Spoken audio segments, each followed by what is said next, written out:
In the far reaches of the old Slavic forests, where the trees grew so tall they seemed to scrape the belly of the sky, there lived a young white Slavic girl named Anya. She had pale skin, long dark hair braided neatly each morning, and soft gray eyes that held both innocence and quiet resilience. Her world was small, a wooden cottage at the forest's edge, a few goats, a vegetable patch, and the endless whispering woods. Anya lived with her father, Mikhail, a gentle white Slavic man with tired blue eyes and hands roughened by years of labor. He loved Anya dearly, but life had not been kind to him. After Anya's mother passed away, he remarried a woman named Daria, a stern white Slavic woman with sharp cheekbones, thin lips, and a gaze that could chill a summer day. Daria brought with her a daughter, Katya, a girl Anya's age, but opposite in every way, spoiled, quick-tempered, and accustomed to getting whatever she wanted. While Anya rose early to fetch water, chop wood, and tend the goats, Katya slept late and complained about the slightest discomfort. Still, Anya remained patient. She believed kindness could soften even the hardest hearts. But Daria's heart was stone, and each passing day made her colder. One evening, as the sun dipped behind the trees and the sky turned the color of dying embers, Daria watched Anya sweeping the floor. Her eyes narrowed. "She is too good," Daria muttered to herself. "Too loved, too present." Jealousy gnawed at her. She wanted her own daughter to inherit everything, the cottage, the land, Mikhail's affection. And so a cruel idea took root in her mind. The next morning, Daria approached Anya with a smile that did not reach her eyes. "Anya, dear," she said sweetly, "I need you to fetch something for me." Anya paused, broom in hand. "Of course, stepmother. What do you need?" "A needle and thread," Daria replied. "From my sister, who lives deep in the forest." Anya's heart tightened. Everyone knew who lived deep in the forest. Not Daria's sister, not any ordinary woman. Baba Yaga, the witch of the woods. The crone who lived in a house that stood on chicken legs. The keeper of a fence made of bones. But Anya did not protest. She simply nodded. "I will go." Mikhail overheard and stepped forward. "Daria, the forest is dangerous." "Let me go instead." Daria's smile sharpened. "No. Anya is old enough to run errands. She must learn." Anya touched her father's arm gently. "I will be careful, Papa." He looked at her with worry etched deep into his face, but he said nothing more. Anya packed a small bundle, a crust of bread, a bit of cheese, and a wool shawl. She kissed her father goodbye and stepped into the forest. The woods swallowed her quickly. The trees grew denser, their branches twisting overhead like skeletal fingers. The air smelled of moss and damp earth. Strange sounds echoed, rustling leaves, distant hoot, and whispers that seemed to drift from nowhere. Anya walked for hours, following the faint path that wound deeper and deeper into the forest. She tried to stay calm, but the stories she had heard since childhood pressed against her thoughts. Baba Yaga, the witch who flew in a mortar and steered with a pestle. Baba Yaga, who devoured the foolish and rewarded the clever. Baba Yaga, whose house turned its back on those unworthy. As the sun began to set, the forest grew darker, shadows stretching long and thin. Anya's breath quickened. She clutched her shawl tighter. Then, through the trees, she saw it, a clearing. A crooked wooden hut perched on enormous chicken legs, shifting and scratching at the earth. And around it, a tall fence made entirely of bones. Long, pale, gleaming bones. Atop each post sat a skull, its empty eyes glowing faintly with eerie light. Anya swallowed hard. She remembered the old words, the charm that could summon the house. "Turn your back to the forest, your front to me," she whispered. The house groaned. Its chicken legs bent, twisted, and slowly turned the hut to face her. The door creaked open. Inside, the air smelled of herbs, smoke, and something older, something wild and ancient. Sitting at a long wooden table was Baba Yaga, a tall, thin white Slavic woman with tangled gray hair, sharp cheekbones, and eyes that glowed like embers. Her long nose nearly touched her chin, and her fingers were bony and claw-like. "Well, well," Baba Yaga rasped. "A little mouse has wandered into my forest." Anya bowed politely. "Good evening, grandmother. My stepmother sent me to borrow a needle and thread." Baba Yaga laughed, a sound like cracking branches. "Do you think I give gifts so easily? If you want something from me, you must earn it." Anya nodded. "What must I do?" The witch pointed to a pile of grains and seeds scattered across the floor. "Sort these by dawn.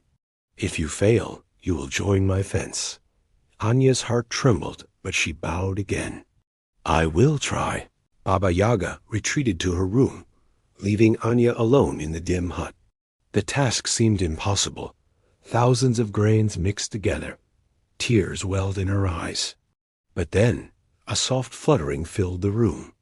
Tiny forest creatures, mice, sparrows, and even a small hedgehog scurried inside. They gathered around Anya, chirping and squeaking as if offering help. She smiled through her tears. "Thank you," she whispered. Together, they worked through the night. By dawn, every grain was perfectly sorted. Baba Yaga emerged, surprised. You are more capable than you look." She set another task. "Fetch water from the well and fill my cauldron. But be careful, the bucket leaks." Anya took the bucket and walked to the well. Water slipped through the cracks, spilling onto the ground. She knelt beside the well, thinking. Then she remembered the loaf of bread in her pocket. She crumbled it into the bucket, and the soggy bread sealed the cracks. She filled the cauldron with ease. Baba Yaga narrowed her eyes. Clever girl. A third task followed. "Clean my yard, but do not touch the skulls." Anya swept carefully, avoiding the glowing skulls. As she worked, one skull whispered, "Be brave, child. The witch tests your heart." By evening, the tasks were done. Baba Yaga sat at her table, tapping her long nails.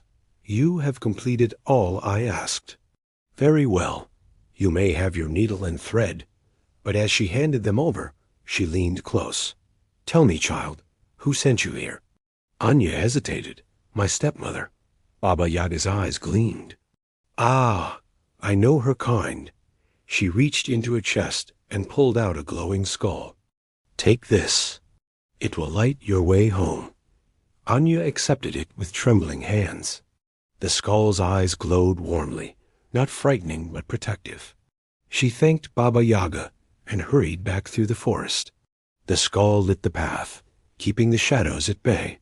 But as she walked, she felt something strange, as though the forest itself was shifting, watching, waiting. For the story was not over. Not yet. Anya hurried through the forest with the glowing skull cupped gently in her hands. Its warm light pushed back the shadows, revealing twisting roots, moss-covered stones, and the faint glimmer of eyes watching from the underbrush. Yet none of the creatures approached her. The skull's glow seemed to command respect or fear. As she walked, the forest shifted around her. Branches bent aside, clearing her path. Leaves rustled softly, as though whispering encouragement.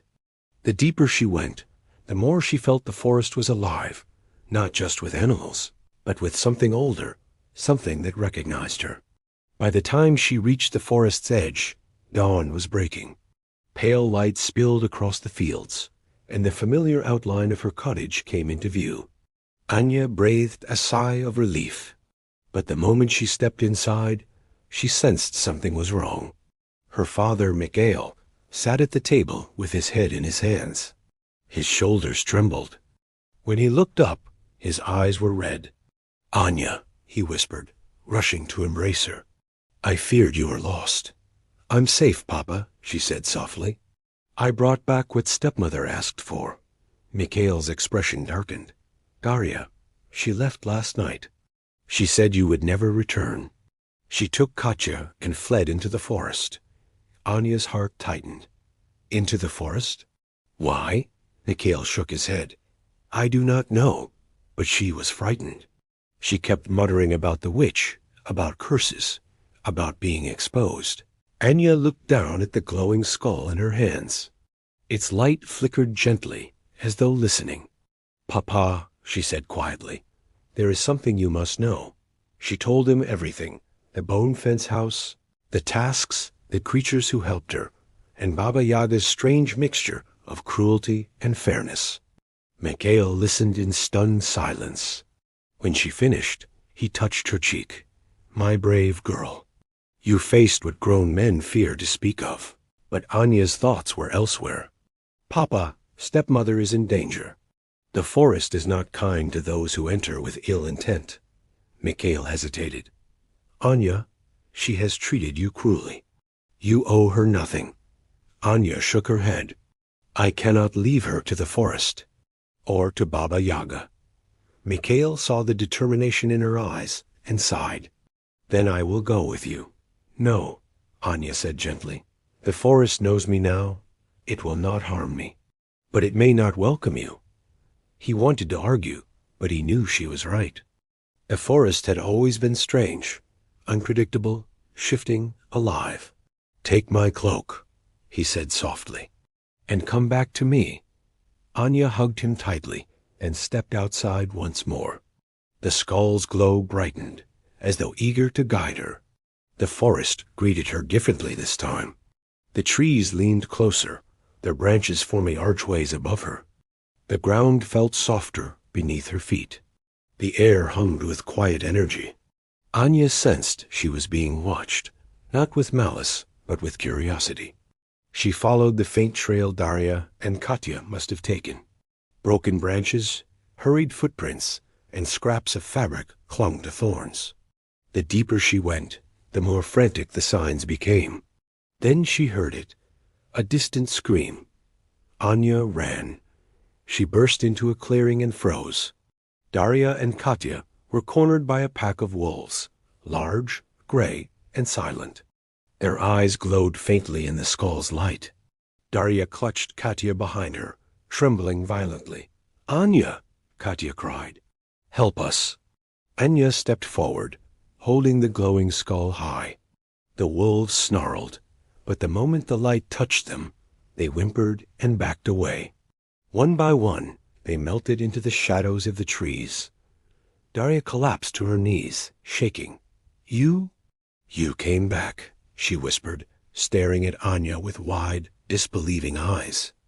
Anya knelt beside her. You should not have come into the forest. Daria's voice cracked. I thought the witch would come for me.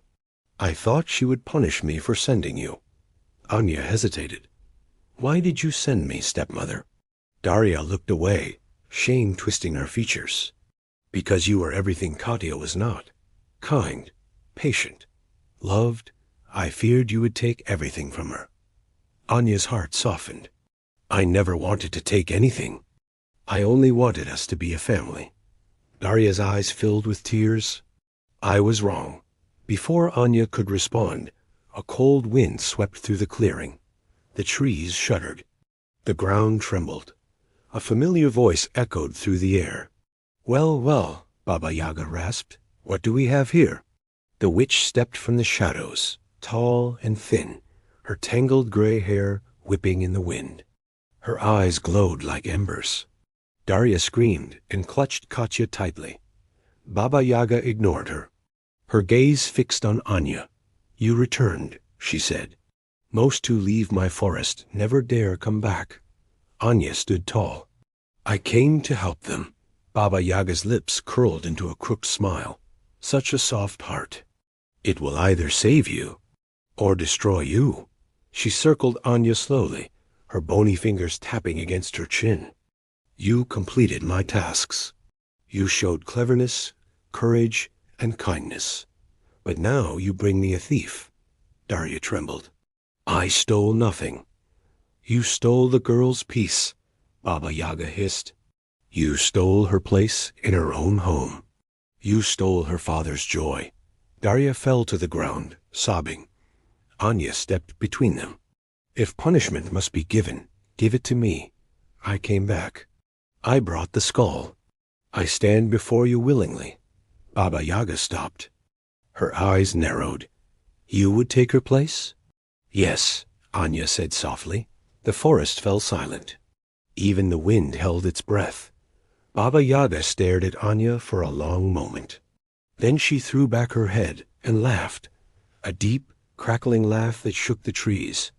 "Oh, child," she said, wiping a tear from her eye, "you are either very brave or very foolish." She leaned close, her breath cold as winter. "But I am not without mercy."